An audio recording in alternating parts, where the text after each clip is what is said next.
Akotavach, this is Gemara in Sotah, Daf Yud Zayin, and we're holding on, excuse me, to Zayin Amud Beis, approximately 20 lines from the bottom. Yes, we pulled up a little bit early, as anyone who peeked, Yud Zayin Amud Beis is quite short. So in Zayin Amud Beis, approximately 20 lines to the bottom, the first word on line is Shenitzches Mipnei Hamayim. Says the Gemara, Tanu Rabbanan, we pick up as we go back to the entire story of the Sotah, play by play, what's going to be happening. So says the Gemara, what happens in Hiktim Afar Lemayim? We're in the middle of discussing this vial that they put inside water and they put inside dirt. We spoke if it has to be dirt, could it be ash? Says the Gemara, but what happens if they put in the dirt before the water? Says the Gemara, Pasal, but Rav Shimon Machshir. Rav Shimon says it's okay. My time into Rav Shimon, what is the reasoning for Rav Shimon? Tersev, it says in the Torah, it says regarding the para aduma. It says they should take the person that is tamei from the dirt, from the ash actually of the burning of the ash of the burning of the chatas. So over here, it says the word afar, but it's clearly referring, as I myself got confused, to the afer, to the ashes. So why does it call it afar? So Vitanya, we learned in a Braisa, Amar Rav Shimon, Chiafaru, Valaferu. What does the pasuk mean? It's not afar, it's afer. Explains the Gemara, Shina Akasa b'mashmai, the pasuk changes in its terminology, Ladun heimena, to learn from it, Gezira Shava.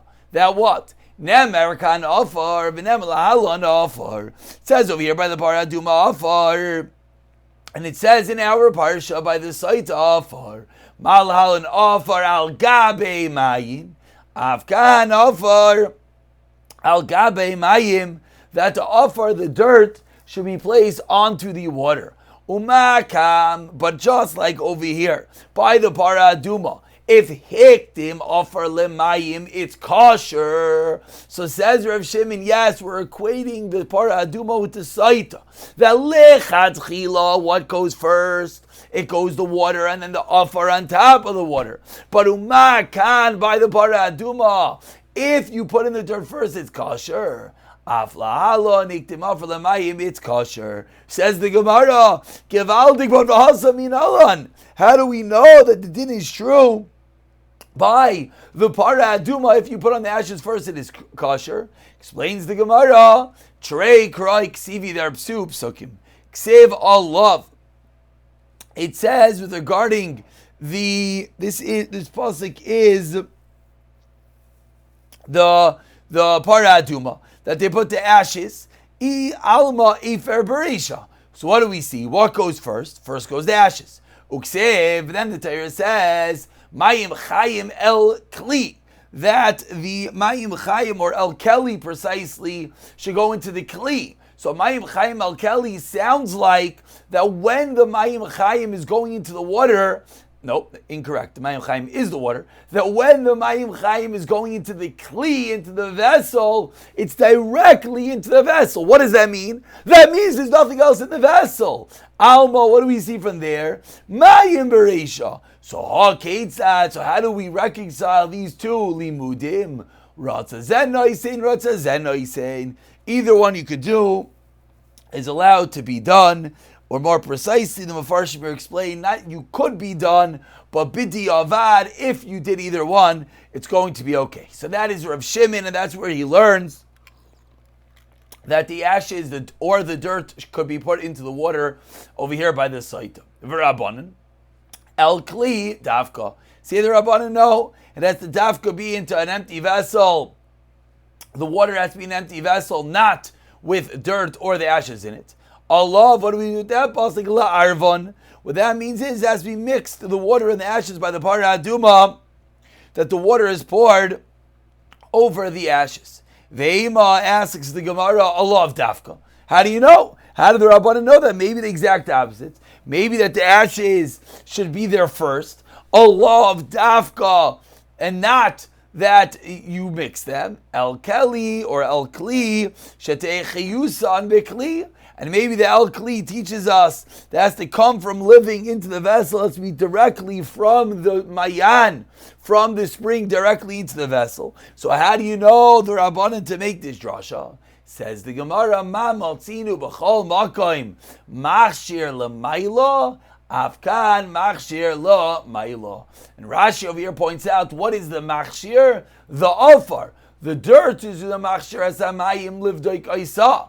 By the Sotah, the dirt is machshir. It prepares. It makes the water kosher. It makes the water fitting to do what? Livdoik aisa, to check her whether she acted immorally or not. V'chein da'at tzibur shel mitzayra shemachshir asamayim lahaza afkan offer machshir asamayim. And therefore, the ashes and the dirt is going to go on top. We turn over to Yudzayin Amud Aleph, and we begin a Mishnah, that the Mishnah continues. Then now that we have the water prepared, what goes next? Now comes the Parsha. Now we have to write the Parsha of the Para Aduma. Nope, not the Para Aduma, incorrect. The Parsha of the Sotah. We have to write the Parsha of the Sotah. So says the Mishnah. Where is the Mishnah? Here is our Mishnah. He comes. Who comes? Of course, the Kohen comes to write the Megillah. This is by the Sotah. From which place? From where precisely in the Torah does he write? Says the Gemara. This is Pasuk Yud Tes. And then which is Pasuk Chaf. So he starts at Pasuk Yud Tes, and then he goes through Pasuk Chaf, which the truth is, if you look over here, how can we make this that everyone could see? There we go. If you look over here, we'll blow up the psukim for a moment, because we're going to be discussing this for a while. The Pasuk says, V'hishmiya Isa HaKoyin v'omer el Isha im lo yishachav ish Isach v'im lo yisatisa tomatach zishech hinoki mimei amarim ha'ma'arim ha'ila. That is Pasuk Yud Tes. So we're going from Pasuk Yud Tes, and we're going to continue. We don't have Pasuk Chaf in front of us, but that's V'atki Satisa is going to be Pasuk Chaf. Ve'inoi kaisev, and he does not write V'shmiya HaKoyin es Isha, which is Pasuk Chaf Aleph. I know I'm leaving the psukim up for a moment. Let's not do that. Let's go back. Let's show everyone the Mishnah, and then we'll go back to the psukim in a moment. Again, so Ba'alelichtai V'esa Megillah Meizem Akul Koizim Mivim Lo Isha Chavisha V'atkisatisa Tachasi Sheikh V'atkisati Chazach Ve'inoi Koisei. What does he not write? Let's get ourselves back together over here. Here we go. Ve'inoi Koisei. He does not write Pasuk Chav Aleph, which is V'shmiya HaKoyin es Isha V'Koisei. And he continues writing what Yitin Hashem Yischa La'olo L'Shvua, which is Pasuk Chav Beis. Let's Olo L'Shvua. Obao Amayim Ma'arim Ha'ila B'Me'ayich L'Tzbaya Beten V'Lanpil Yorich, which is in the middle of Pasuk Chav Aleph through Pasuk Chav Beis. Ve'inoi Kaisev. Then he skips again V'Amar Isha Amin V'Amin, and he skips the end of the Pasuk that says V'Amar Isha Amin V'Amin. So again, it's a little bit confusing. He's writing Pasuk Yud Tes through Chav. He's skipping the beginning of Chav Aleph. He's writing the end of Chav Aleph to the beginning of Chav Beis, and he's skipping the end of Chav Beis. That is the Shita of the Tana Kama. Rabbi Yosi Omer Lo Hayam Mafsik. No, you go straight. You write the entire parsha from Yud Tes through Chav Beis. Rabbi Yehuda Omer no. Kol Atzmai Einoi Koisif Ela Yitin Hashem Yischa LaAllah Uleshvua. Says Rabbi Yehuda, the only thing you write is Yitin Hashem Yischa LaAllah Uleshvua. Uba Amayim V'Goymer Ba Amayim Rama Ela B'Meyayich V'Goymer V'Einoi Koisif V'Amar Isha Amin V'Amin, and you leave out the end of Chav Beis, which is V'Amar Isha Amin V'Amin. So says the Gemara, and excuse me, I thought that we were going to be able to show the psukim, but the Tzara for Gemara does not show the psukim. So let's just dive headforth into the Gemara as it is getting late. Says the Gemara, B'mai kol miflagi. What exactly is this machlekes? We have a three-way machlekes brewing in our Mishnah. Says the Gemara, what is the machlekes? B'hai korak miflagi. The argument about the following pasuk. The pasuk says, this is pasuk of Gimel. Because of his oilos, ha'ela ha'koyin b'sefer. And the koyin wrote these curses in a sefer. So how do we interpret this pasuk? This is the three-way machlekes in our Mishnah. Says the Gemara, let's understand what's going on over here. Rameir Savar. Rameir holds what? And I apologize, I see again the video is acting up. Alais mashma. Says Rameir, what does alais mean? Explicitly, the curses. And then, alais, the extra hay is the rabbis. Klolais abois machmas brachis. The extra hay comes to include the curses that come from the brachis. Eila is a mute klolais shebe mishnah Torah. Comes to exclude the klolais in Devarim. Ha'eila is the mute savais v'kabalais. Amen. What does it mean when the pasuk says Amen? Excuse me. Ha'eila mute savais v'kabalais. Amen. All the way the psukim through Amen. That is how Rameir learns. Again, it's a little bit nitty gritty within the parsha, within the psukim, but let's at least understand conceptually what the machlekes is. That's Rameir. Rav Yosi argues. What does Rav Yosi says? Kulu kidgamrit. Says Rav Yosi, I agree with you about the first three drashos. However, the extra hay in ha'ila kidgamrit, but the extra word of ha'ila is not like you just said, but rather as the rabbis Savois v'Kabbalas. Rather, it comes to include the Savois, the commandments, and the Kabbalas and the acceptances of the curses, meaning that the Isha accepts everything that they're talking about her. V'Rameir, how does he respond to that? Esim like Darish, a very famous machlekes. Rameir never darshins the Esim in the Torah. Rav Yehuda, what does Rabbi Yehuda say? Now this is Shita number 3 in the Mishnah. Kulu mamutei darshlu. Says Rav Yehuda, all of the extra hays come to be memayit. Alais mamish. The word alais says the explicit curses. Halais lemute kol zabais machos brachos. Eile lemute kol shemishta Torah. And ha'eile lemute zabais v'kabalais.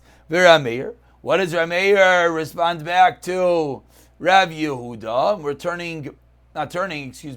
But we're moving down to the bottom half of this Amud. V'Rameir Maishna Hayei Demari Bivei Maishna Hayei Demari. Says the Gemara, I don't understand. According to Rav Yehuda, everything is very good. That all the hays are being mamait. Why, according to Rameir, do some come to include and some comes to exclude? Explains the Gemara. Hey, de gabe de ribuya ribui. Hey, de gabe de muta miuta. Rameir says, look at the context. If the hay is next to a word that is coming to be marbe, then it's a riboy. And that's the first hay, which it says that with regarding to being kaisev, writing the alloys. So it's talking about a riboy coming to what should be done. So he comes to include. The second hay is ha'ela, which is clearly limiting. So then it comes to exclude. Asks the Gemara, says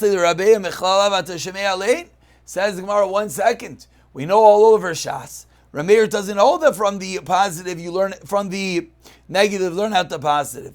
Answers the Gemara, Amar Rav Tanchlin, Hinaki Ksiv. No, Rameir learns it out from the extra. Hinaki is written without the Yud.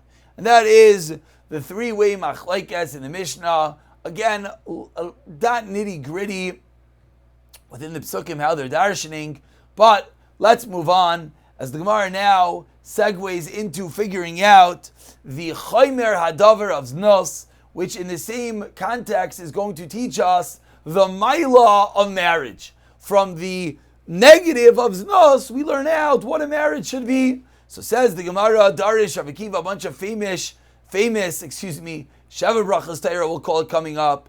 Ish v'isha. We have a man and a woman. Zachu, if they merit, Shechina b'neihem, then the divine presence is amongst them. Loi zachu, if they do not merit, Eish oichlasan, then the fire will consume them. As the word ish and isha, it has the extra yud and the hay. So if they're zeicha, then they have the yud and the hay, which is ka, which is Hashem between them. If they're not zeicha, then they have the eish that's going to consume them. Amarava, udi isha, adifa made the ish. Says Rava, and the woman fire, the Aish is stronger than the man. Why? because Hai Mitzaref, because by Isha, the Aleph and Shin are next to each other. V'hai Loi Mitzaref, whereas by the man, the Aleph and Shin has the Yud in between, and therefore the woman has the bigger fire, is easier to come to punishment than the man. Amar Rava, says Rava, what is the reason that the Torah says to bring dirt for the Sotah? Zascha, Yasi ben Kavram Avinu.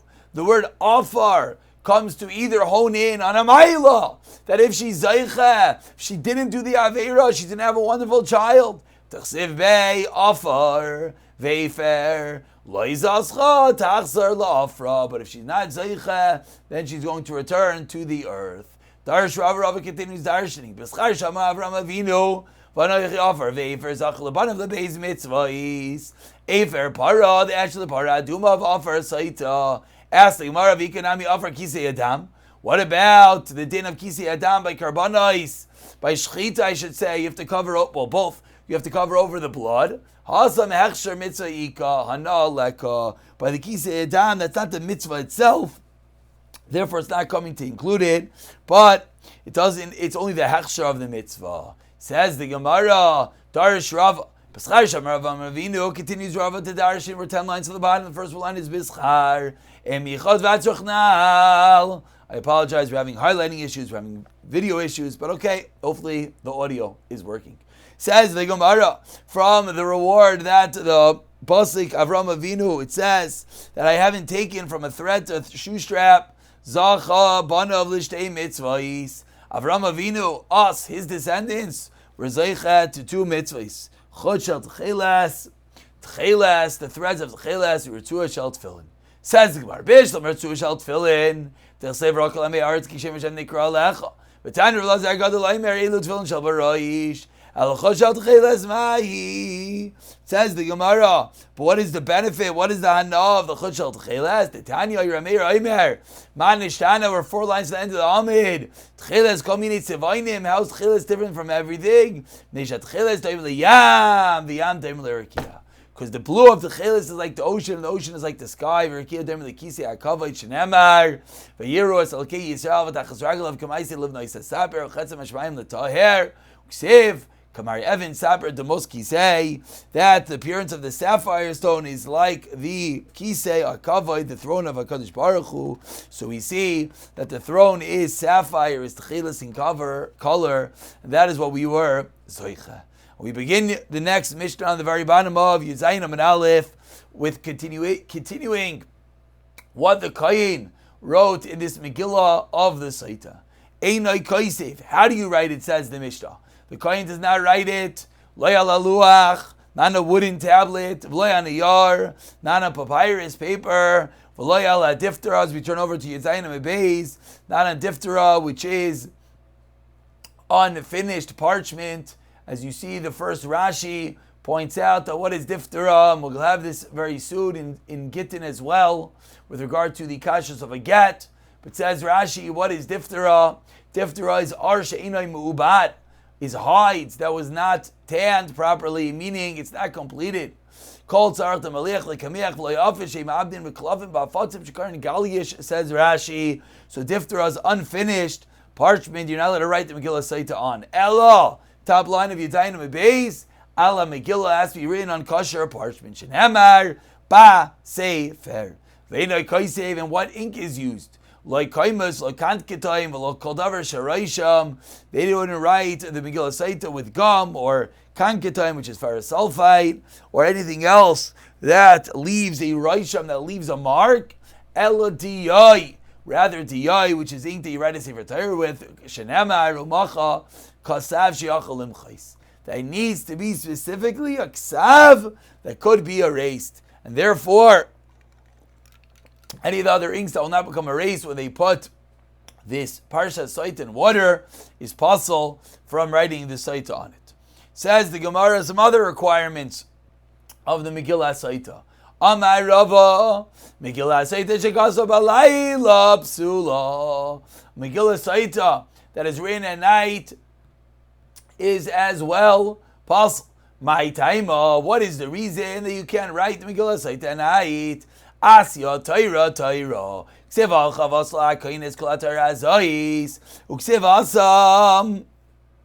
And as well, it says, where is this in Devarim? I'll be ater shayruchav ala mishpat. Ma mishpat, just like court cases have to be biyoim. Af Megillah Sotah, which we're equating the psukim to mishpat, has to as well be biyoim. And another din, kas v'lema freya. If you write the Megillah Sotah out of order, psula dechsev, kas ha'olas eila ki. Dechsivi, which we learn now, Dechsiva, as it's written in the Torah, can be written in another order. A third din, Kasva, Kodim Shet Kabbalah Vashvua. If you wrote the Megillah Sotah before, the woman accepted the Shvua on herself, Psula Shenemar Vishviyah, Vacher Kach Kasva. And a fourth din, on the last line of Yitayim Bebeis, Kasva Yigeres, Psula. If it's written Yigeres, if it's written as a letter, what does it mean as a letter? Rashi, 2 lines to the end of the Amud points out, it means Beloi Sirtat. It's written without the Sirtat are the lines that are etched into the parchment. Then it is possible. Ba'sefer Amar Achmana, because it says Ba'sefer has to be similar to Sefer, it needs to have Sirtat.